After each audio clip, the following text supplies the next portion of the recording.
Hello students, বায়োবিদ্যার প্রথম ক্লাসে সবাইকে স্বাগত। আজকে যে টপিকটি আমরা পড়ব সেটি ক্লাস 11 এর একদম প্রথম চ্যাপ্টারের প্রথম টপিক। তবে শুধু ক্লাস 11 নয়, এটি ক্লাস 10 এবং ক্লাস 12 এর ক্ষেত্রেও উপযোগী বিষয়। তাহলে চলো আজকের ক্লাসটি শুরু করা যাক।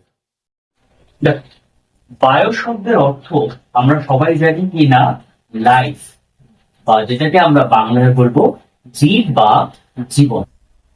আর এই ডাইভার্সিটি শব্দের অর্থ হচ্ছে আমাদের ক্ষেত্রে যে কিনা বৈচিত্র্য। তাহলে তোমরা এই বায়োডাইভার্সিটি শব্দটা থেকে বুঝতে পারছো কি না, এটাকে বলা হচ্ছে জীব বৈচিত্র্য। এবারে দেখো, আমরা আমাদের চারপাশে কি দেখতে পাই না, ছোট ছোট পোকামাকড়, ছোট ছোট পোকামাকড় থেকে শুরু করে বড় অনেক ধরনের প্রাণী দেখতে পাই। এই সমস্ত যে বিভিন্নতা দেখা যায় প্রাণীদের মধ্যে, এটাকেই আমরা বলে থাকবো জীব বৈচিত্র্য। তাহলে যদি ডেফিনেশন দিই, তাহলে পরিবেশে সমস্ত বাস্তুতন্ত্রের সকল প্রকার জীবেদের যে বৈচিত্র্য দেখতে পাওয়া যায়, সেই বৈচিত্র্যকে আমরা বলবো জীব বৈচিত্র্য। এই জীব বৈচিত্র্য সম্পর্কে আমাদের সামনে সম্যক ধারণা দিয়েছিলেন বিজ্ঞানী এডওয়ার্ড উইলসন। এনাকেই কিন্তু বলা হয় আমাদের ফাদার অফ বায়োডাইভার্সিটি। তাহলে ফাদার অফ বায়োডাইভার্সিটি কে না, এডওয়ার্ড উইলসন। তবে Edward Wilson father of biodiversity হতে পারে, কিন্তু এই টার্মস বায়োডাইভার্সিটি অর্থাৎ এই শব্দটি কিন্তু আমাদের সামনে প্রথম নিয়ে আসে ডাব্লিউ.জি. রোসেন। কত সালে না, 1985 সালে তিনি কিন্তু আমাদের সামনে এই শব্দটাকে প্রবর্তন করেছিলেন।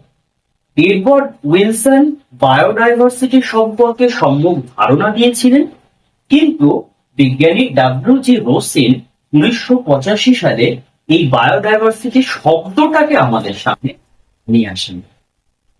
তাহলে এইটুকুনি যে কোশ্চেন, সেই কোশ্চেনটা আশা করছি তোমরা বুঝতে পেরেছ। তাহলে চলো এবারে আমরা দেখে নিই এই জীব বৈচিত্র্য কত প্রকারের হতে পারে। জীব বৈচিত্র্যকে বিজ্ঞানীরা কিন্তু 3 ভাগে ভাগ করেছে। কি কি? একটা হচ্ছে জেনেটিক বায়োডাইভার্সিটি। এই জেনেটিক বায়োডাইভার্সিটি বা যেটাকে আমরা কি বলছি বাংলায় যদি বলি যে জিনগত, এই জিনগত বৈচিত্র্যটা কি? দেখো, আমরা সবাই জানি কি যে আমাদের মানুষের বিজ্ঞানসম্মত নাম হোমো সেপিয়েন্স। এই হোমো সেপিয়েন্স যে বিজ্ঞানসম্মত নাম, এটি কিন্তু আমাদের পুরো পৃথিবীর যত ধরনের মানুষ আছে তত ধরনের মানুষেরই কিন্তু বিজ্ঞানসম্মত। কিন্তু তুমি লক্ষ্য করলে দেখবে যে কি আফ্রিকায় কালো রঙের মানুষ থাকে, ইউরোপে সাদা রঙের মানুষ থাকে, কিন্তু তাদের সবাইকেই হোমো সেপিয়েন্স বলে কিন্তু আখ্যা দেওয়া হয়েছে। এছাড়া দেখো, আমাদের পশ্চিমবঙ্গের এই গরমকালের সময় সব থেকে উপযুক্ত ফল হচ্ছে কি আম। আর আমরা ছোট থেকে আমের বিজ্ঞানসম্মত নাম পড়ে এসেছি কি না, ম্যাঙ্গিফেরা ইন্ডিকা। এই ম্যাঙ্গিফেরা ইন্ডিকা বললে কিন্তু আমরা পুরো আমের প্রজাতিকে বোঝাই। অথচ আমাদের বাংলায় কিন্তু বিভিন্ন ধরনের বিভিন্ন জাতের আম গাছ দেখতে পাওয়া যায়। যেমন দেখবে মালদাই, ফজলি, গোলাপ খাস, এরকম প্রচুর ধরনের আম রয়েছে। তাহলে কি হচ্ছে, একই প্রজাতি কিন্তু বিভিন্ন রকম জাত। এইটাকেই আমরা বলবো জেনেটিক বায়োডাইভার্সিটি। এটা কেন হচ্ছে না, জিনগত কোনো ত্রুটি থাকার কারণে বা জিনগত কিছু পরিবর্তনের ফলে এই বায়োডাইভার্সিটি কিন্তু লক্ষ্য করা যায়। 2 নম্বর ভাগ বলছে কি আমাদের স্পিসিস বায়োডাইভার্সিটি। স্পিসিস বায়োডাইভার্সিটি সেটা আবার কি জিনিস? স্পিসিস বায়োডাইভার্সিটি হচ্ছে আমাদের প্রজাতিগত যে বায়োডাইভার্সিটি রয়েছে, সেই প্রজাতিগত বায়োডাইভার্সিটি। যেমন আমাদের সুন্দরবনের মধ্যে কি হচ্ছে না, একটি জায়গায় হরিণ রয়েছে, আবার দেখবে সেখানে বাঘ পাওয়া যাচ্ছে। এই দুটো আলাদা আলাদা প্রজাতি, এই দুটো আলাদা আলাদা প্রজাতিকে আমরা বলবো স্পিসিস বায়োডাইভার্সিটি। 3 নম্বর হচ্ছে আমাদের ইকোলজিক্যাল। Ecological biodiversity. এই ইকোলজিক্যাল বায়োডাইভার্সিটি কি?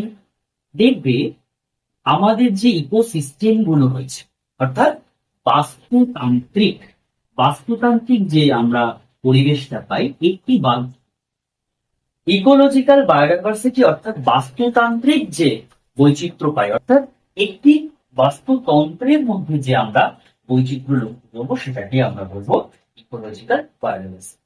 এইবারে দেখো বিজ্ঞানীরা আবার ইকোলজিক্যাল বায়োডাইভার্সিটিকে তিন ভাগে ভাগ করছে। কি কি? এক নম্বর হচ্ছে দেখবে আলফা। আলফা যদি আমরা উদাহরণস্বরূপ বলি, আলফা হচ্ছে একটি অঞ্চলের, যেমন ধরো আমাদের শুধু পশ্চিমবঙ্গের মধ্যে সুন্দরবন অঞ্চলের তৃণভূমির যে বায়োডাইভার্সিটি রয়েছে সেই বায়োডাইভার্সিটিকে আমরা কিন্তু আলফা বায়োডাইভার্সিটি বলতে পারি। দু নম্বর আমরা যদি দেখি, দু নম্বর বলবো হচ্ছে বিটা বায়োডাইভার্সিটি। এই বিটা বায়োডাইভার্সিটি কি? ধরো আমি আলফার উদাহরণ দিয়ে দিলাম সুন্দরবনের তৃণভূমি।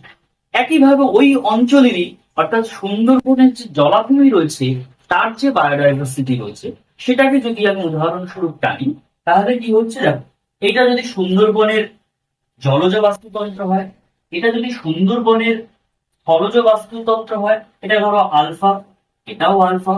এই দুটোকে কিন্তু আমরা বলবো বিটা বাস্তুতন্ত্র। তিন নম্বর কি বলছে না, তিন নম্বর হচ্ছে আমাদের গামা বাস্তুতন্ত্র। এই গামা বাস্তুতন্ত্র কি? গামা বাস্তুতন্ত্র হচ্ছে একটা বৃহৎ এলাকা, অর্থাৎ পুরো পশ্চিমবঙ্গকে নিয়ে যে বাস্তুতন্ত্র গঠিত হচ্ছে সেটাকেই আমরা কিন্তু বলবো যে না গামা বায়োডাইভার্সিটি। আশা করছি এই যে টাইপস অফ বায়োডাইভার্সিটি সেটা তোমরা কিন্তু সকলেই ভালো করে বুঝেছো। এবারে চলো একটু পৃথিবীর জীব বৈচিত্র্য অর্থাৎ পৃথিবীতে কত ধরনের জীব পাওয়া যায় একটু অল্প আমরা জেনে নিই। এই পৃথিবীতে বিজ্ঞানীরা এখনো পর্যন্ত বলছেন যে কি না 5 মিলিয়ন থেকে 50 মিলিয়ন পর্যন্ত প্রাণী থাকতে পারে। শুধু প্রাণী নয় কিন্তু সমগ্র জীব আছে, এখানে উদ্ভিদও রয়েছে প্লাস প্রাণীও রয়েছে। বিজ্ঞানীরা কি বলছেন? 5 থেকে 50 মিলিয়ন থাকতে পারে, কিন্তু এখনো পর্যন্ত 1.7 থেকে 1.8 মিলিয়ন আবিষ্কৃত হয়েছে। অর্থাৎ দেখো এর কিন্তু অনেকটাই কম। আচ্ছা, এইবারে দেখো যদি এটা একটা পৃথিবী হয়, এই মাঝখান থেকে আমরা কি জানি? বিষুব রেখা চলে গিয়েছে। এই বিষুব রেখার থেকে ঠিক ধরো একটুখানি উপরে আর একটুখানি, অর্থাৎ এই 0 ডিগ্রি থেকে 20 ডিগ্রি উত্তর এবং 20 ডিগ্রি দক্ষিণ পর্যন্ত এই যে পোর্শনটা আছে, এই পোর্শনটাই কিন্তু পৃথিবীর সব থেকে জীব বেশি পরিমাণে পাওয়া যায়। কেন? দেখবে এই পোর্শনটা কি সূর্যের আলোটা কি হচ্ছে না সরাসরি একদম সোজাসুজি, ধরো এই এই যদি সূর্য হয় তাহলে দেখবে সরাসরি কিন্তু সূর্যের সমস্ত আলোটাই এই অঞ্চলে পড়ছে। অন্যান্য অঞ্চলে কিন্তু একটু তির্যক ভাবে গিয়ে পড়ছে, যার কারণে এই বিষুব অঞ্চলের কাছাকাছি উষ্ণতা কি হয় একটু আর্দ্র প্রকৃতির হয়, যার ফলে এইখানে কিন্তু আমাদের বেশিরভাগ যে জীবজগৎ সেই জীবজগৎটা কিন্তু দেখা যায়। দেখ, পাপুয়া নিউগিনির মতো একটি ছোট দেশ, চীনের মতো একটি বড় দেশ, সব দেশেই কি সমান পরিমাণে আমাদের বায়োডাইভার্সিটি রয়েছে? উত্তর হচ্ছে না। কেন? ছোট দেশ হলেই যে তাদের বায়োডাইভার্সিটি থাকবে না এটাও কিন্তু একদমই নয়। বায়োডাইভার্সিটি দেখো এখনো পর্যন্ত বিজ্ঞানীরা এমন 17খানা দেশ আছে যেখানে অতিমাত্রায় কিন্তু বায়োডাইভার্সিটি লক্ষ্য করা গেছে। এই 17খানা দেশের মধ্যে যেমন দেখবে অস্ট্রেলিয়া রয়েছে, আবার দেখবে তোমার ইন্ডিয়া রয়েছে, চায়না রয়েছে, ব্রাজিল রয়েছে, ঠিক আছে? এরকম করে করে মোট কিন্তু 17খানা দেশ, যাদেরকে আমরা কি করেছি না মেগা ডাইভার্সিটি নাম দেওয়া হয়েছে। এই মেগা ডাইভার্সিটি কি? এই মেগা ডাইভার্সিটি হতে গেলে প্রথমত 1 নম্বর যে কি না 5,000 প্লাস এন্ডেমিক প্লান্ট প্রজাতি। এই 5,000 প্লাস যদি এন্ডেমিক প্লান্ট প্রজাতি থাকে, এছাড়া তার সাথে যদি একটি মেরিন ইকোসিস্টেম উইথ বর্ডার, ঠিক আছে, অর্থাৎ সামুদ্রিক যে বাস্তুতন্ত্র রয়েছে বর্ডারের সাথে, যে ল্যান্ড বর্ডার রয়েছে সেই ল্যান্ড বর্ডারের সাথে যে সামুদ্রিক বাস্তুতন্ত্র, সেই সামুদ্রিক বাস্তুতন্ত্র থাকতে হবে। এই দুটো শর্ত যদি কেউ মানে, 5,000 plus endemic plant, marine ecosystem with border, তাহলে কিন্তু সেই দেশকে আমরা এই মেগা ডাইভার্সিটি বলে হিসেব করতে পারি। এইবারে দেখো, এই 1.7 বা 1.8 মিলিয়ন যে প্রাণী আবিষ্কৃত হয়েছে, এর মধ্যে কিন্তু অ্যাপ্রক্স 3 ল্যাক্স, অর্থাৎ প্রায় 3 লক্ষ উদ্ভিদ প্রজাতি এবং যে ছত্রাক প্রজাতি রয়েছে তারা কিন্তু অ্যাপ্রক্স 3 ল্যাক। তাহলে আজকের ক্লাসটি এই পর্যন্তই।